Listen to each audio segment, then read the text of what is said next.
అందరికీ నమస్కారాలు. ఈరోజు మనం మరికొన్ని దేవతల యొక్క వాహనాల గురించి తెలుసుకుందాం. నారద మహర్షుల వారికి వాహనం అనేది ఉందా లేదా అనేది సందేహం. అయితే నారద మహర్షుల వారికి వాహనం అనేది లేదు. సో ఆయన తపోశక్తితో ముల్లోకాలలో స్వర్గ భూ పాతాళ లోకాలలో స్వేచ్ఛగా ఆకాశయానం చేస్తాడు. ఆయన చేతిలో మహతి అనే వీణను, మరో చేతిలో చిడతలను పెట్టుకుని నారాయణ్ణి స్మరిస్తూ వెళ్తాడు. నిజానికి ఆయనకి వాహనం అనేది లేదు.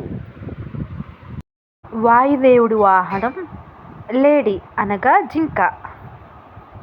సూర్యుడి వాహనం గుర్రం.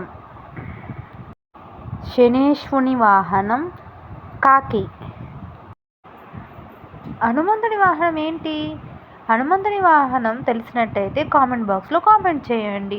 నా ఛానల్, నా కంటెంట్ మీకు నచ్చినట్టయితే నా ఛానల్ని సబ్స్క్రైబ్ చేసి లైక్ చేయండి. ధన్యవాదాలు.